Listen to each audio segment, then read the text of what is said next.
बच्चों 22 जनवरी शिफ्ट 2 का जो मेमोरी बेस्ड पेपर है वो आ चुका है। आपको किसी भी बड़ी कोचिंग के वेबसाइट में आपको पीडीएफ मिल जाएगा। तो आप क्या कर सकते हैं, उससे क्वेश्चन पेपर डाउनलोड करके आप उसको कैसे क्वेश्चन आए थे उसको आप बना सकते हैं। तो पहले आप खुद बनाइएगा, ये बेहतर होगा।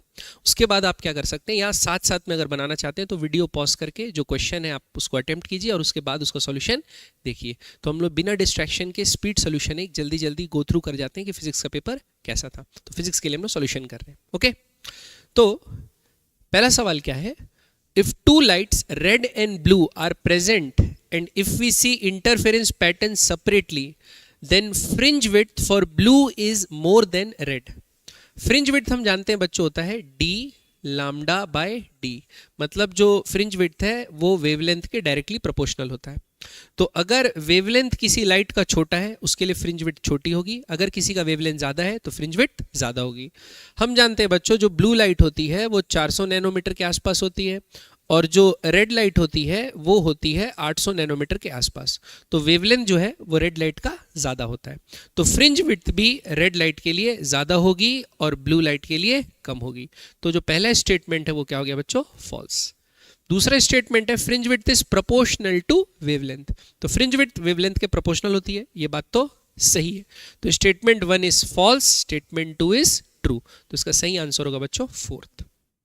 अगला, तो बच्चों क्या बोला है, इन अ सर्किट एलसीआर सर्किट, ठीक है, maximum amplitude of current is I0।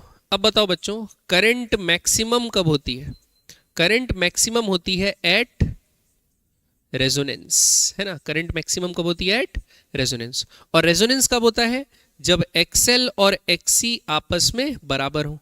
तो ये दोनों एक दूसरे को कैंसिल कर सकते हैं। तो जो इंपीडेंस होता है which is equals to XL minus XC का whole square plus R square का अंडर रूट, ये वाला टर्म हो जाता है कैंसिल। और Z बराबर क्या होता है बच्चों, सिर्फ R। तो जब रेजिस्टेंस R था तो करंट थी I0, ठीक है। तो अपन क्या लिख सकते हैं, करंट बराबर क्या होता है, current is equals to I बराबर V बाय R, तो V बाय R। तो पोटेंशियल V थी, ये R था। अब जो नई करंट हो जाएगी I डैश, ये I0 है सपोज, नई करंट हो जाएगी I डैश, वो क्या हो जाएगी, वोल्टेज तो चेंज नहीं हुआ लेकिन रेजिस्टेंस को क्या कर दिए, हाफ कर दिए, रिप्लेस बाय R बाय 2। तो इसको कर दिए R बाय 2, तो ये 2 ऊपर चले जाएगा। तो V बाय R क्या था, I0। तो नई जो I डैश करंट आ गई वो क्या आ गई, 2 टाइम्स ऑफ I0। तो रेजिस्टेंस हाफ होने से करंट क्या हो गई, डबल। तो आंसर क्या होगा, फर्स्ट। नेक्स्ट, अगला, तो बच्चों अगला सवाल क्या है, A thin convex lens divided into 4 equal parts by plane AB and CD। मतलब बच्चों बीच से काट दिए और ऐसा बीच से भी काट दिए। द ओरिजिनल पावर था लेंस का 4D, तो पावर जो ओरिजिनल लेंस की थी वो क्या थी, 4D। Then after dividing the lens power of each piece क्या होगा। तो बच्चों अपने को कॉन्सेप्ट याद रखना है कि अगर आप क्या करते हैं, लेंस को बीच से काटते हैं, है ना, तो इससे लेंस के पावर में कोई फर्क नहीं पड़ता। मतलब ये जो नीचे का टुकड़ा होगा उसका जो पावर पहले था, लेंस जब जॉइंट थे जो पावर था, टूटने के बाद भी वही पावर रहेगा। लेकिन बच्चों अगर हम लोग इसको आड़ा ऐसे काट रहे हैं ना, तो ये दोनों पार्ट का पावर जो होगा वो चेंज हो जाएगा, क्योंकि फोकल लेंथ चेंज हो जाता है। अब देखो फोकल लेंथ का फॉर्मूला हम जानते हैं क्या होता है, mu -1, where mu is the refractive index of lens medium, और 1 मान रहे एयर का होगा अगर तब, ठीक है, is equals to 1 by R1 minus 1 by R2। अब पहले केस में हम लोग को पावर को कितना दे दिया बच्चों, पावर इज 4D, पावर क्या दिया, 4 डायोप्टर। अब देखते हैं पावर क्या होगा, ठीक है। तो लिखते हैं 1 बाय F बराबर म्यू -1, दोनों का रेडियस ऑफ कर्वेचर इक्वल है मान लेते हैं। तो ये वाला क्या होगा बच्चों, देखो जिस तरफ इंसिडेंट रे आएगा उसी तरफ इसका क्या है, कर्वेचर, रेडियस ऑफ कर्वेचर है। तो इंसिडेंट रे के डायरेक्शन में distances are taken as positive, तो इसको लिखेंगे 1 बाय R। फिर फॉर्मूले का क्या आएगा, माइनस। अब ये सेकंड वाले का जो रेडियस ऑफ कर्वेचर होगा वो क्या होगा, नेगेटिव, तो माइनस ऑफ -1 बाय R क्या हो जाएगा, प्लस R। तो आपका जो आ गया 1 बाई F बराबर आ गया म्यू -1 2 बाय R। अब 1 बाई F को क्या लिख सकते हैं, पावर, लेकिन पावर हमको दिया है 4D, तो 4D बराबर आ गया म्यू -1 इंटू 2 बाय R, ठीक है। अब जब बच्चों इसको ऐसे आड़ा काट दिए तो आपका लेंस जो बचा वो ऐसे वाला बचा इतना, ठीक। तो अगर इधर से एक रे आ रहा है तो ये वाला एक रेडियस ऑफ कर्वेचर तो उसको दिखेगा, लेकिन ये रेडियस ऑफ कर्वेचर नहीं है, ये तो फ्लैट सरफेस हो गया। अब फ्लैट सरफेस का रेडियस ऑफ कर्वेचर होता है इन्फिनिटी। तो फिर से एक बार लगाते हैं फॉर्मूला पावर का, तो क्या होगा 1/f डैश, अभी जो नया फोकल लेंथ है, this will be equal to mu minus 1/r minus 1/इन्फिनिटी।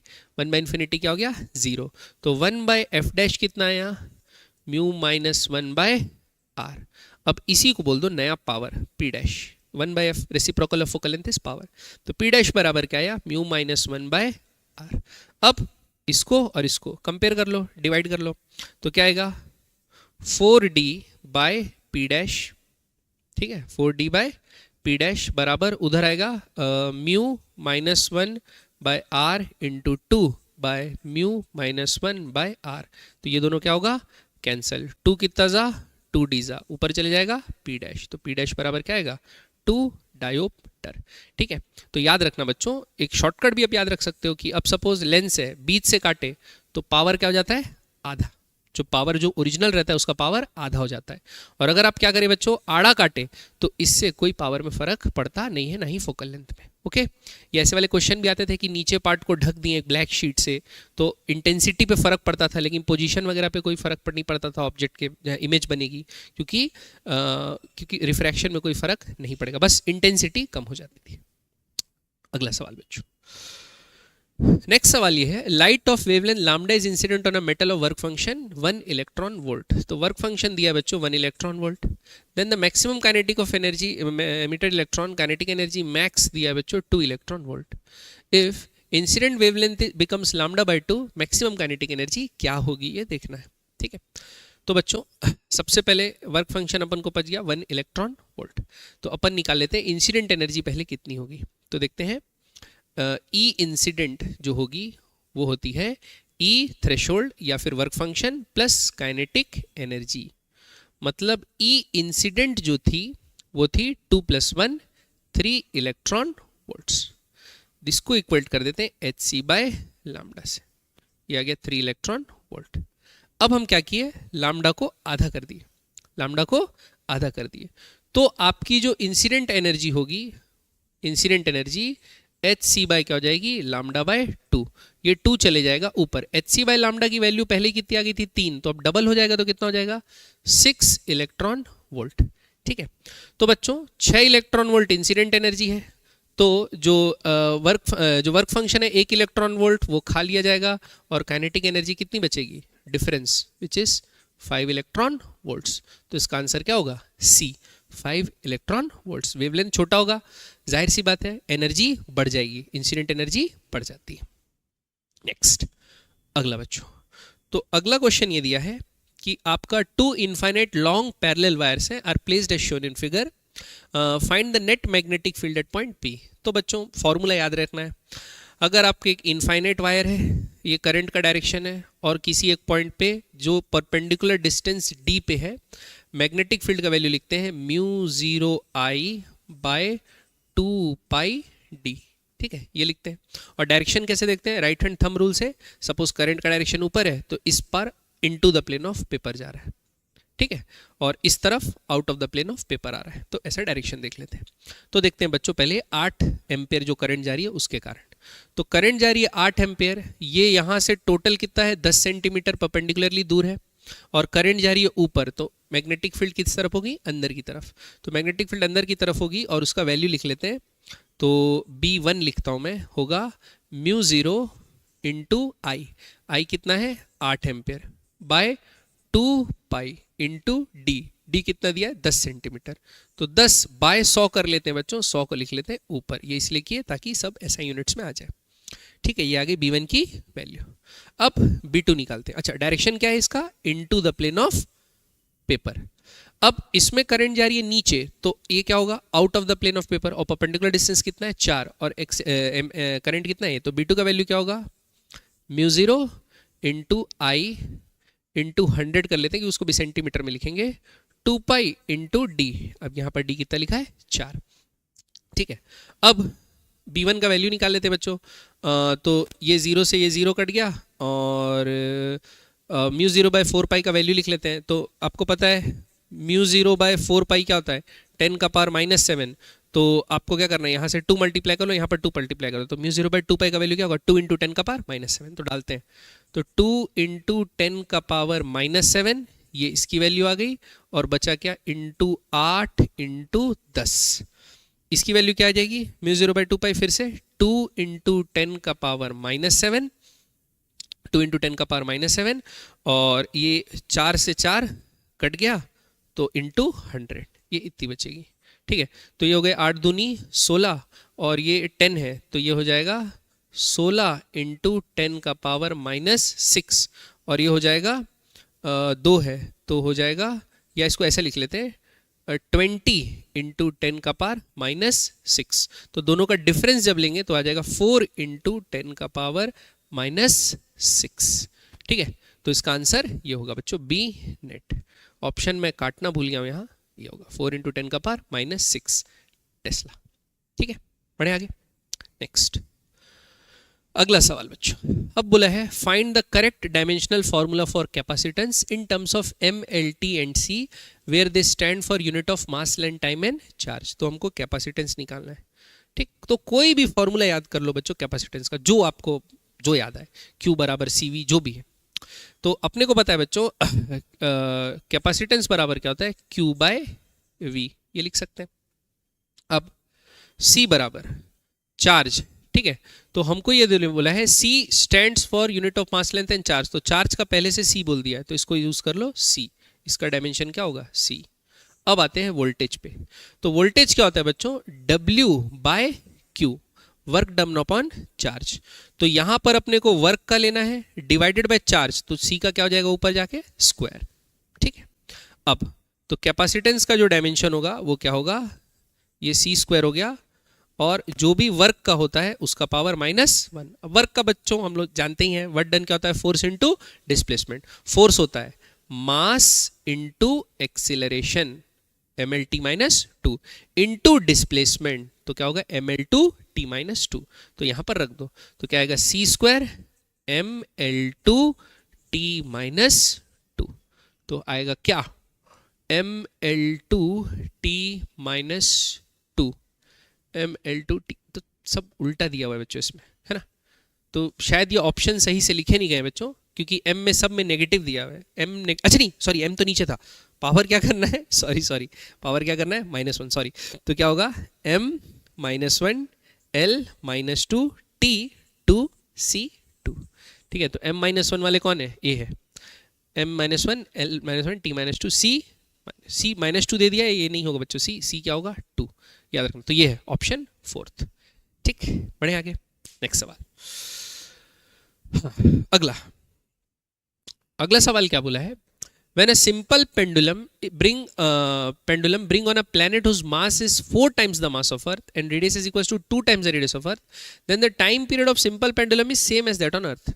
तो बच्चों आप जानते हैं टाइम पीरियड सिंपल पेंडुलम को क्या होता है 2π√L/g, है ना।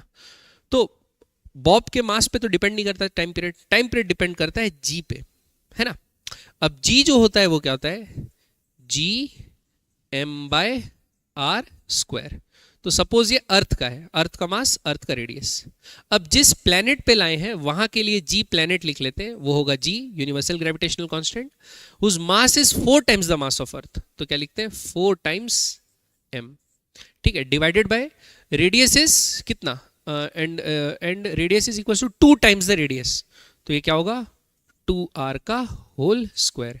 तो ये भी क्या आ जाएगा 4Gm/4r², 4 से 4 कट जाएगा, उतना ही आ जाएगा, मतलब जी चेंज नहीं हुआ। तो बच्चों जी चेंज नहीं हुआ, एल तो चेंज नहीं हुआ, तो टाइम पीरियड चेंज नहीं होगा। तो पहला स्टेटमेंट बच्चों है ट्रू। फिर mass of pendulum does not change on any planet, ये बात भी ट्रू है, ये बात भी क्या है ट्रू है। तो सेकंड स्टेटमेंट भी ट्रू है, लेकिन इसका करेक्ट एक्सप्लेनेशन ये नहीं है। करेक्ट एक्सप्लेनेशन ये है कि जी एक्सेलरेशन ड्यू टू ग्रेविटी में कोई चेंज नहीं आ रहा है, इसी कारण से कांस्टेंट। आ रही बात समझ में। तो statement 1 is true, statement 2 is true, but not the correct explanation. आगे बढ़े। अब ये है बच्चों एरर एनालिसिस का क्वेश्चन। ठीक है, इसमें डिफरेंशिएट करना आना है। Maximum percentage error in measurement of density of a wire, mass, radius और लेंथ दिया है। तो बच्चों डेंसिटी होता है मास बाय वॉल्यूम, ठीक है। तो डेंसिटी को लिख सकते हैं mass divided by area of base into length. अगर वायर ऐसा सिलेंड्रिकल माने तो, जिसका लेंथ L है और रेडियस क्या है R, ठीक है। तो डेंसिटी बराबर होगा m by pi R square L। अब क्या करते हैं, taking log both sides, log लेंगे तो क्या आएगा ln रो बराबर ln m, है ना, minus 2 ln r minus ln l, और ln पाई भी आएगा, अब उसको लिख लेते हैं, लेकिन समझ रहे हैं, नेगलेक्ट करेंगे बाद में। अब डिफरेंशिएटिंग थ्रू आउट, तो इसका क्या होगा d रो बाय रो, इसका क्या होगा बच्चों डी एम बाय एम। अब है ये माइनस, लेकिन एरर हमेशा क्या होता है ऐड, तो इसको लेना प्लस में, तो plus 2 d R by R plus d L by L, और कांस्टेंट का क्या होता है 0। तो ये आ जाएगा बच्चों एरर इन डेंसिटी। अब हमको क्या करना है, परसेंटेज एरर निकालना है डेंसिटी में, और ये मास, रेडियस और इसका वैल्यू दिया है, तो अभी डेंसिटी में एरर कितना है ये निकाल लेते हैं, है कि नहीं, इनटू 100 कर देंगे पूरे में। तो परसेंटेज एरर पूछा है ना, इसीलिए अपने को कोई चिंता करने की बात नहीं है। अब ये देखो, अब है डीएम बाय एम, क्या है डीएम बाय एम, तो डीएम कितना है 0.003, तो 0.003 by 0.6 plus 2 into d R by R, तो है 0.01 by 0.5 plus d L by L 0.05 by 10, ये आ गया, इस पूरे में इंटू क्या कर देना है 100, ठीक है। तो इसको सॉल्व कर लेते हैं बच्चों, तो ये आ गया आपका परसेंटेज एरर, क्या है पॉइंट, तो इसको 100 से अंदर मल्टीप्लाई करेंगे तो कितना आएगा 0.3 बाय 0.6 प्लस 100 से मल्टीप्लाई कर देंगे तो आ जाएगा 2 बाय 0.5, और ये आएगा कितना 5 बाय 10, तो ये हो जाएगा बच्चों हाफ, प्लस इसको कर देंगे 20 बाय 5 करेंगे तो कितना आएगा 4, प्लस ये भी कितना हो जाएगा हाफ, तो हाफ और हाफ हुआ 1 प्लस 4 कितना हुआ 5, तो आंसर क्या होगा 5%, ठीक है। ऑप्शन में है कि नहीं है, तो क्या है 5%। कई बार बच्चों आपको सिर्फ ये वैल्यू निकालने बोलता है, तो डी रो निकालने बोलता है, तो डेंसिटी भी आपको कैलकुलेट करना पड़ेगा, लेकिन अभी इसमें ऐसा करना नहीं। अगला बच्चों फ्लूइड मैकेनिक्स, क्या बोला है, radius of tube decreases from 2r to r in which an ideal liquid is flowing at same level, यानी डेटम का डिफरेंस नहीं है। Speed at one end is 2 metre per second as shown, find the speed at other end. तो बच्चों यहाँ area अलग, यहाँ area come, equation of क्या लगाएंगे कंटिन्यूटी। इक्वेशन ऑफ कंटिन्यूटी क्या बोलता है a1 v1 बराबर a2 v2, वन एरिया कितना है रेडियस इतना है, तो पाई इंटू 2r का होल स्क्वायर, वेलोसिटी कितनी है 2 मीटर पर सेकेंड, a2 कितना है पाई r स्क्वायर, v2 कितना है पता नहीं है, ठीक है। तो ये होगा पाई से पाई, पाई पाई का हिसाब हो गया, तो ये 2 2 4 2 8r स्क्वायर बराबर r square v, r square से r स्क्वायर कट गया, v कितना आएगा 8 मीटर पर सेकेंड, तो ये होगा ऑप्शन 3। अगला बच्चों अगला ये बोला है a ball of mass 100 gram is thrown with a speed of 20 metre per second at an angle of 60 degree, ठीक है, विथ हॉरिजॉन्टल से, है ना। Find the loss in kinetic energy when it reaches the maximum height, जब वो अपने maximum height पे पहुंचेगा तो लॉस इन काइनेटिक एनर्जी निकालना है। बच्चों मैक्सिमम हाइट में सिर्फ कौन सी वेलोसिटी रहती है हॉरिजॉन्टल वेलोसिटी, क्योंकि वर्टिकल वेलोसिटी का कंपोनेंट क्या हो जाता है 0, ठीक है। तो हॉरिजॉन्टल वेलोसिटी यहाँ पर निकाल लेते हैं, 20 cos 60 कितना होता है 10 मीटर पर सेकेंड, और ये कितना होगा 20 sin 60, उससे मतलब नहीं है। अब यहाँ पर स्पीड कितनी थी 20, तो काइनेटिक एनर्जी कितनी होगी हाफ इंटू m बाय 1000 करेंगे क्योंकि ग्राम्स में दिया है, half m into final velocity initial velocity का स्क्वायर, तो 20 का स्क्वायर, ठीक है। और यहाँ पर एनर्जी कितनी होगी half into m 100 by 1000 into velocity यहाँ पर कितनी होगी 10, क्योंकि सिर्फ हॉरिजॉन्टल कंपोनेंट रहता है, वर्टिकल कंपोनेंट क्या हो जाता है 0, तो v cos 30 ही होगी, v cos 60, तो कितना हो जाएगा 10, तो क्या लिखेंगे 10 का स्क्वायर। अब दोनों को माइनस कर दो तो क्या आ जाएगी चेंज इन एनर्जी, तो हाफ इंटू 1/10, ये तो कॉमन आ गया, हाफ इंटू 1/10 कॉमन आ गया। अब 10 का स्क्वायर होता है 100 और उसका होता है 400, तो आ जाएगा -300, 0 से 0 कट गया, 2 15 जा, तो -15 जूल की कमी आई। 15 जूल क्या हो गया एनर्जी कम, तो आंसर क्या होगा फर्स्ट।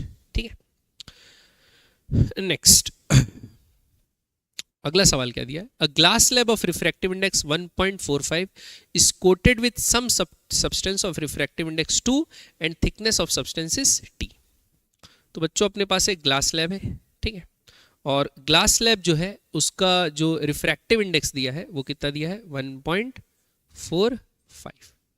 इसके बाद क्या रिफ्रैक्टिव इंडेक्स ऑफ 1.45, फिर thickness of glass slab is T, thickness of substance is T। अच्छा, it is coated with another substance of refractive index 2।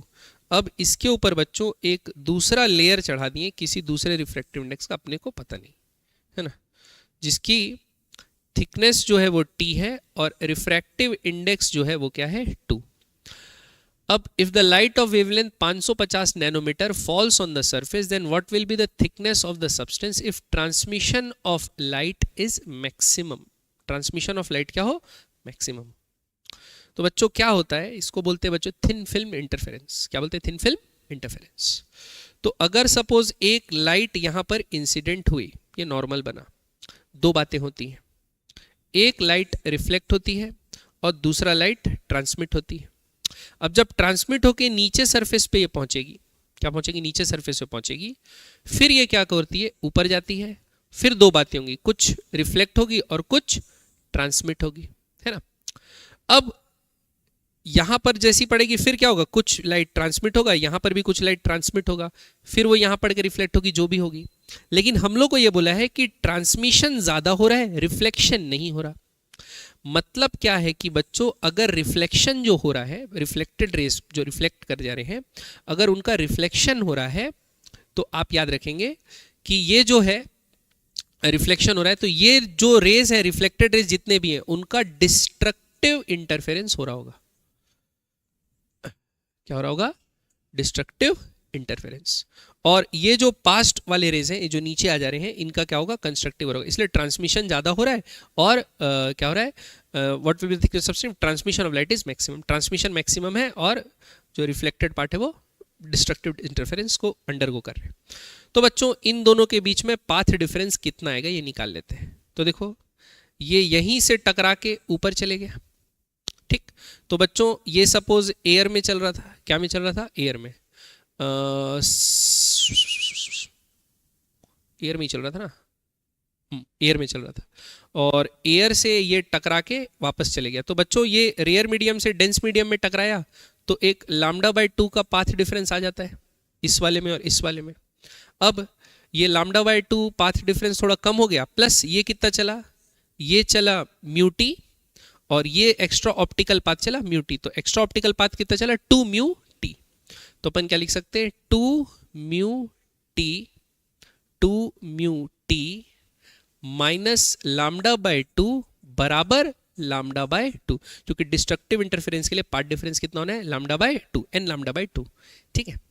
तो ये λ/2 को उधर भेजेंगे तो क्या हो जाएगा 2μt बराबर लैम्डा।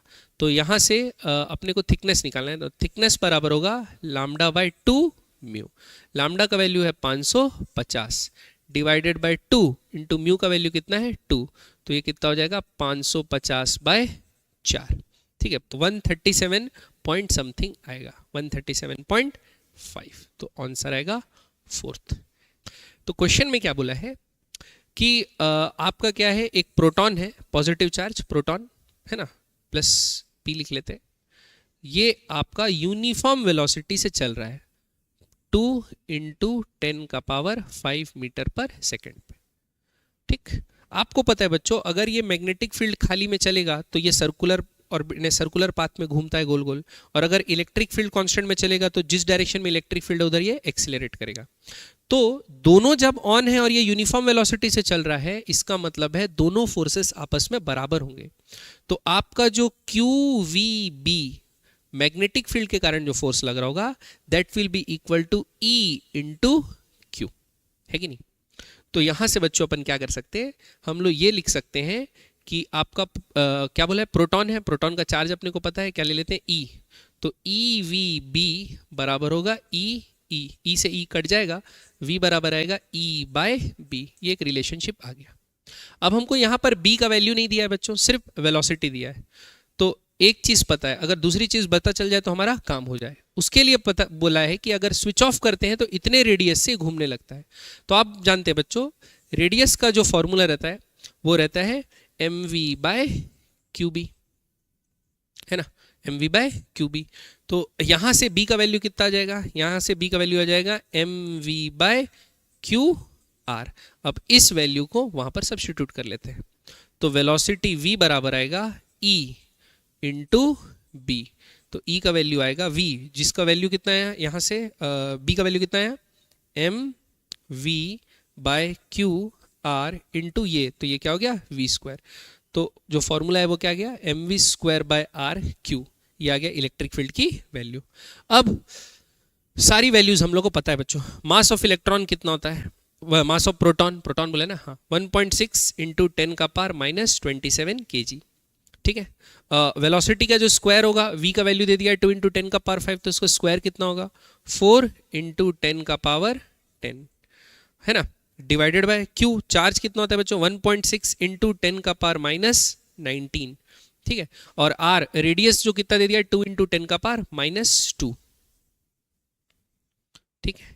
अब काटा पीटी करते हैं बच्चों, तो ये कटेगा 2 2 जा, क्या कटा 2 2 जा, 1.6 से 1.6 कट गया, -19 और -2 कितना होता है -21, -21 ऊपर जाएगा तो हो जाएगा +21, ठीक है। और ये हो जाएगा बच्चों 31, और 31 -27 करोगे तो बचेगा 10⁻4, तो क्या बचा 2 इंटू 10⁻4, ठीक है। तो अल्फा की वैल्यू क्या होनी चाहिए 2। आई बात समझ में? नेक्स्ट क्वेश्चन बनाए, अगला बच्चों, ये है question, displacement particle of a moving under an action of force F दे दिया है, D दे दिया है, find the value of B what done 0 हो। व्हाट डन क्या होता है बच्चों, सिंपल क्वेश्चन है, F dot D, dot product कर लेते हैं, 2.1 2 होगा, -2B प्लस J, -2B आएगा, -K प्लस K, -1 आएगा, this will be equal to 0। तो यहाँ से क्या हुआ 0 बराबर 1 माइनस 2B, तो B बराबर कितना आएगा आधा, तो B का वैल्यू क्या होगा 1/2। नेक्स्ट क्वेश्चन बच्चों, calculate the radius of helium in first excited state. बच्चों रेडियस इन nth orbit r0 n²/z, r होता है 0.529 angstrom, n², first excited state, पहला एक्साइटेड स्टेट मतलब सेकंड स्टेट में होगा, तो 2 का स्क्वायर क्या हुआ 4। हीलियम के लिए z का वैल्यू 2, तो इसका डबल करेंगे, तो 0.529 का डबल करोगे तो कितना आएगा 1.058 एंगस्ट्रॉन्ग। अगला क्वेश्चन, एक बार माइक चेक कर लेते हैं कि काम कर रहा है कि नहीं कर रहा है, हेलो हेलो हेलो कर रहा है। अगला सवाल बच्चों क्या बोला है, अ massless tube of length 1 meter is filled with a liquid of mass 2m, है ना, about an axis passing through its one end and find the angular velocity omega, with angular velocity omega, force exerted by liquid on the other end of the tube is F, then omega बराबर क्या होगा, find the value of alpha, ठीक है। तो बच्चों ये क्या है, एक ट्यूब है और ये ट्यूब एक एक्सिस, एक एंड से एक्सिस पास हो रहा है, उसके अबाउट ओमेगा से रोटेट कर रहा है, अंदर इसके क्या भरा हुआ है, एक फ्लूइड भरा हुआ है, और फ्लूइड का मास क्या है 2m। आई बात समझ में? अब बच्चों ये ऐसे गोल गोल घूम रहा है, गोल गोल घूम रहा है, तो हमको पूछा है कि इस एंड पे कितना लग रहा होगा टेंशन, कितना फोर्स लग रहा होगा, एग्जर्ट हो रहा होगा, ये बताइए। तो बच्चों इसको अपन क्या से बनाएंगे, सेंट्रीफ्यूगल फोर्स से बनाएंगे। चूंकि सपोज यहाँ पर अगर अपन लोग फ्री बॉडी डायग्राम बनाए तो बच्चों इधर से ये जो रिएक्शन देगा आर, वो इस कॉलम को क्या करा रहा है, सेंट्रीपिटल फोर्स प्रोवाइड करा रहा है, सेंट्रीपिटल फोर्स प्रोवाइड करा रहा है। अब इसका मास क्या है, m है ना, तो इसका मास है m। तो अपन क्या कर सकते हैं बच्चों, ये लिख सकते हैं कि मास m है, तो और लेंथ कितना दिया है, लेंथ तो कुछ तो दिया था, लेंथ l है, चलो l मान लेते हैं, लेंथ क्या मान लेते हैं, l। तो अपन क्या लिखते हैं, m r ओमेगा स्क्वायर। तो अभी ये पूरा लिक्विड तो ऐसा फैला हुआ है, एक्सटेंडेड ऑब्जेक्ट है, तो इसका सेंटर ऑफ मास कहाँ होगा, यहाँ पर मान सकते हैं सेंटर पे, तो कितने डिस्टेंस पे होगा, l/2 पे, तो m l/2 ओमेगा स्क्वायर। ये कौन प्रोवाइड कर रहा होगा, ये प्रोवाइड कर रहा होगा ये F फोर्स, ठीक है। तो इसको लिखते हैं m l/2 ओमेगा स्क्वायर बराबर F, ठीक है। तो यहाँ से क्या आएगा, मास कितना है, अच्छा मास कितना है और 2m, तो 2 से 2 कैंसिल, तो आया m, l का वैल्यू 1 मीटर दिया है, ओमेगा स्क्वायर बराबर आया f, तो ओमेगा स्क्वायर आएगा f बाय m, तो ओमेगा हो जाएगा f बाय m, तो अल्फा का जो वैल्यू होगा वो क्या आना चाहिए, 1। ओके, अगला सवाल, नेक्स्ट। अगला क्वेश्चन क्या दिया बच्चों, a point A is situated on the axis of dipole, तो ये एक्सियल पॉइंट हो गया, and at a distance r, E0 from the dipole with E0 and V0 the electric field and electric potential at A. Find the electric field and potential at B at a distance 2r from the dipole on its perpendicular bisector in terms of E0 and V0. तो सबसे पहले बच्चों ये आपका axial position है, क्या position, axial position. तो सबसे पहले तो अपन पोटेंशियल V कैसे लिखते हैं बच्चों, KP cos theta by R square, और के का वैल्यू क्या रहता है, 1/4 पाई एप्सिलॉन नॉट, वो बात की बात है। पी क्या रहता है, डायपोल मोमेंट। और किसी भी जनरल पॉइंट के लिए इलेक्ट्रिक फील्ड कैसे लिखते हैं बच्चों, K P by R cube bracket के अंदर 3 cos स्क्वायर थीटा प्लस 1, ये अपन लिखते हैं इसके लिए, क्या, इलेक्ट्रिक फील्ड के लिए। अब थीटा क्या होता है बच्चों, सपोज ये डायपोल है, तो डायपोल अपने सेंटर से, जैसे डायपोल का एक सेंटर पॉइंट हो गया, अब इस पी पॉइंट का आप पे फील्ड और पोटेंशियल निकालना है, तो डायपोल के डायरेक्शन से ये लाइन कितना एंगल बना रहा है ये हम लोग बोलते हैं, ठीक है। तो एक्सियल पॉइंट के लिए थीटा क्या होता है बच्चों, 0, और इक्वेटोरियल पॉइंट के लिए थीटा क्या होता है बच्चों, 90। अब तो अपन सबसे पहले देखते हैं eight axial point. Axial point के लिए जो आपका थीटा होता है वो क्या होगा, 0, तो थीटा बराबर 0 रखो, तो वोल्टेज क्या आ जाएगा, के पी बाय आर स्क्वायर, ये वी 0 के बराबर है। और फील्ड ई 0 क्या आ जाएगा, 0 डाले तो 1 हुआ, 3 + 1 4, बाहर आएगा 2, तो ई 0 हो गया 2 के पी बाय आर क्यूब, ये ई 0 का वैल्यू आ गया।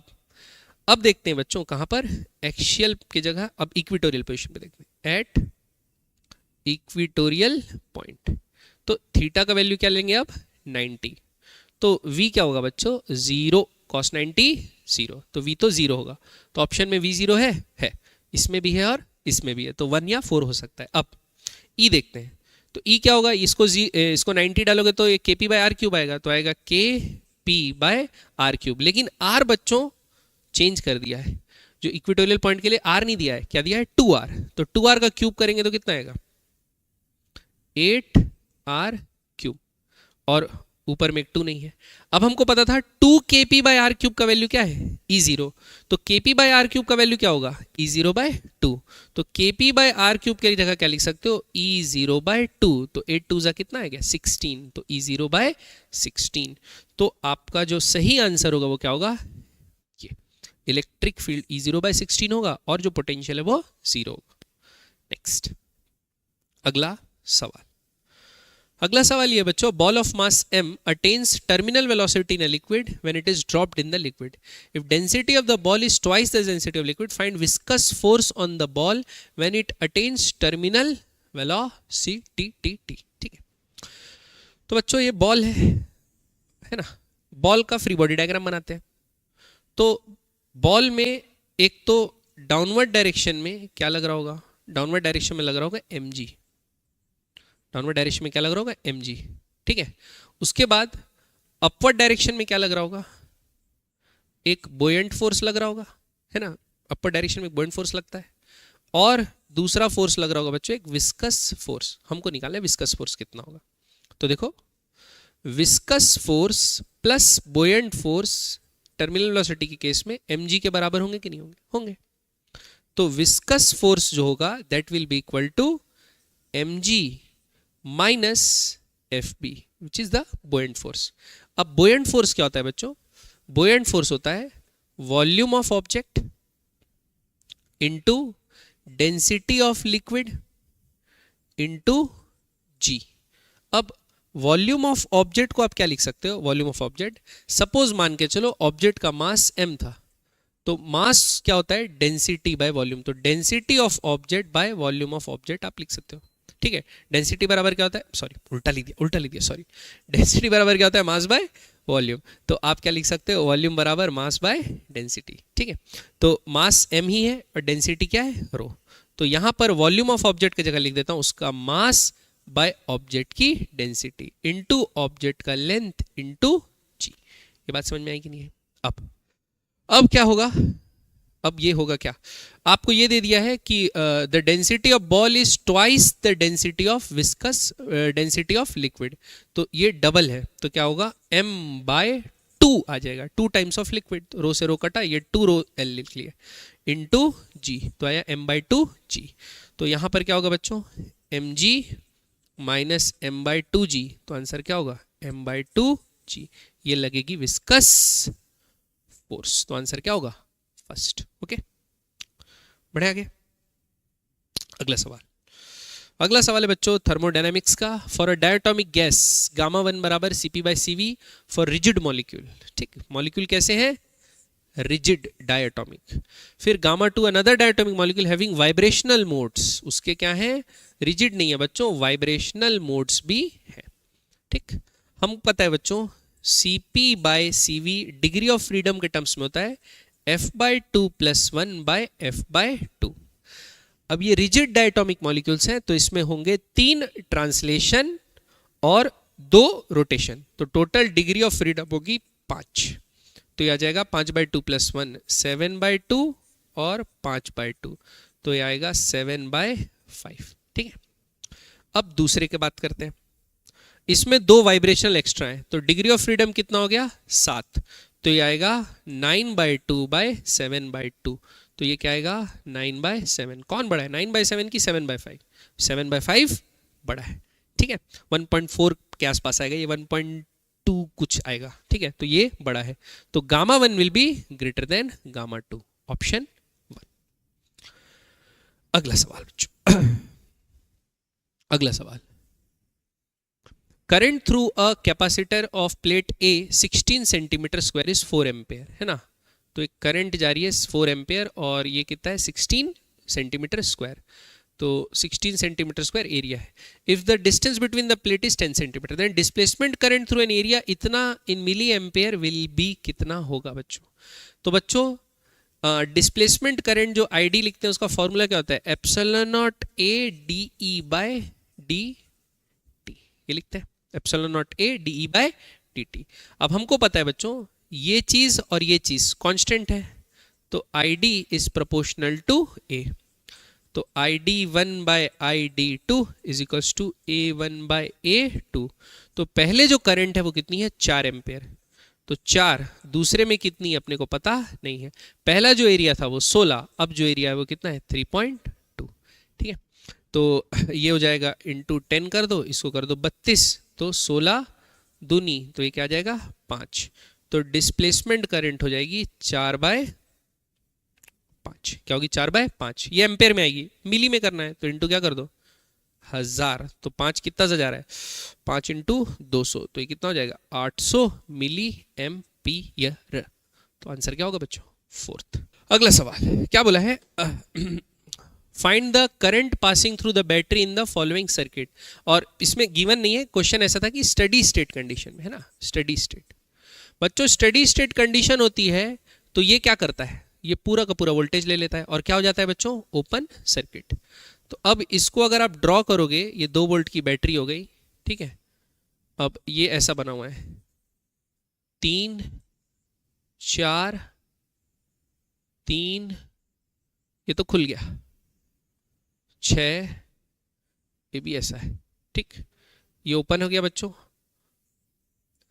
6 और 2, 4 और 3, है ना। वैल्यू लिख लेते हैं, 4, 3, 3, 6, 2.5 और 6, 3, 4, 2।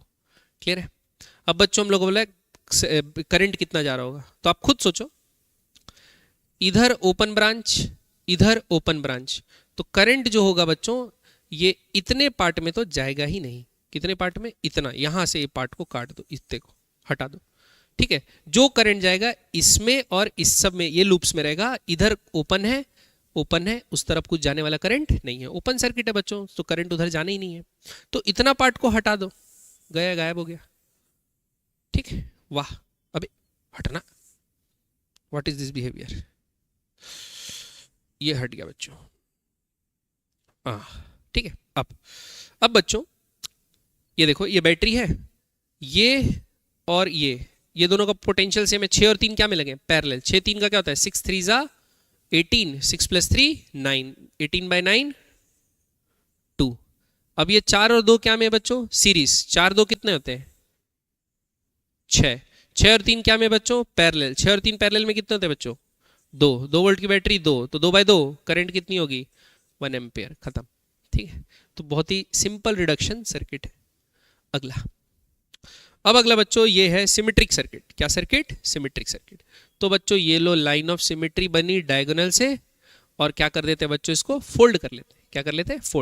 फोल्ड करेंगे तो इस पॉइंट के ऊपर ये पॉइंट आ जाएगा, इस पॉइंट के ऊपर ये आ जाएगा, और इस पॉइंट के ऊपर ये पॉइंट आ जाएगा। तो अगर इसका पोटेंशियल मैं ए बोल रहा हूं तो इसका भी ए होगा, इसको बोल रहा हूं बी तो इसका भी बी होगा, इसको बोल रहा हूं सी तो इसका भी सी होगा, ठीक है। ए भी नहीं लेते क्योंकि ए भी पहले ही से ले चुके हैं, सॉरी। तो क्या ले लेते हैं? P P Q Q R भी नहीं लेते, एस लेते हैं, आर क्योंकि रेजिस्टेंस है, और ये बी। ए और बी के बीच में रेजिस्टेंस निकालना है। अब एक बार सर्किट को बढ़िया से रीड्रॉ कर लेते हैं बच्चों। तो ए से अपन निकले ए से पी 2 लोग गए, ए से पी 2 लोग गए। तो ए से पी बच्चों बना लेते हैं 2 रेजिस्टेंस है, R/2 लिख लेते हैं। आर और आर पैरेलल में क्या हो गया? R/2, ए से पी। अब पी से ये सेंटर वाले पॉइंट को बच्चों बोल दो टी, ठीक। तो पी से टी 2 लोग हैं, पी से टी 2 लोग हैं। तो इस पॉइंट को बोल दो पी, और पी से टी 2 लोग हैं, क्या लिख दो? R/2, ठीक है। अगला, अब कहां गए भाई? हाँ, ये हो गया पी से टी। तो कौन कौन से रेजिस्टेंस होगा उनको काटते जाना बच्चों, रीड्रॉ कर रहे हो तो, नहीं तो बाद में दिक्कत जाएगी। ये इन दोनों का काम हो गया, पी से टी इन दोनों का काम हो गया। अब पी से क्यू 1 है, पी से क्यू कितना है बच्चों? 1 है। तो यहां पर एक रेजिस्टेंस और बनाते हैं, पी से क्यू, ये पॉइंट को ले लो क्यू, ठीक है। अब फिर ये हो गया तो इसको भी काट दो, पी से क्यू। अब टी से बी 2 है, तो टी क्या था? ये था टी, तो टी से बी R/2 हो गया। वाह भाई, मजा आ गया, ठीक है।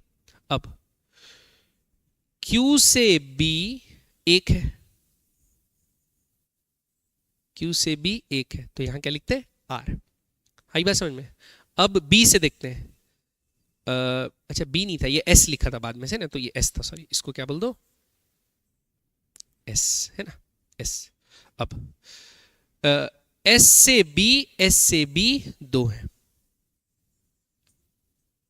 R/2, ये पॉइंट हो गया B। और कुछ बचे कि नहीं बचे ये देखते हैं बच्चों। कौन कौन से हो गए? ये हो गया T से B हो गया, T से S हो गया, T से S और T से S 2 हो गया, ये दोनों हो गए। फिर S से B और S से B 2 हो गए, ये दोनों हो गए। बचा कौन? Q से S ये भी हो गया, एक आर। बचा क्या? ये दोनों P से Q एक ही लिखा था क्या? P से Q, इसको भी कर दो R/2, ये भी हो गया, ठीक। ये क्या है? और Q से S, Q से S इसको भी कर दो R/2। अब A और B के बीच में नेट रेजिस्टेंस बनाना है बच्चों। ये बन गया अपना सर्किट रीड्रॉ होके। तो देखो R/2 कितना होगा R, R/2 कितना होगा R, R और R कितना हो जाएगा R/2, R/2 कितना हो गया 3R/2। आई बात समझ में? तो हमको क्या निकालना है, equivalent resistance across AB is NR/2। तो N यहां पर क्या आया 3, तो आंसर क्या होगा इसका सेकंड। रिलेटेड टू ये 23 या 24 क्वेश्चन कुछ थे शिफ्ट 2 के, तो उसके हम लोगों ने स्पीड सॉल्यूशन बनाने की कोशिश की है। अब अगला शिफ्ट का जैसे पेपर आएगा तो उसके भी जितने क्वेश्चन मेमोरी बेस्ड अवेलेबल होंगे वो भी आप तक पहुंचाने की कोशिश करेंगे। बढ़िया से तैयारी कीजिए बच्चों और एकदम रिलैक्स लीजिए, इधर उधर की बात बिल्कुल मत सोचिए।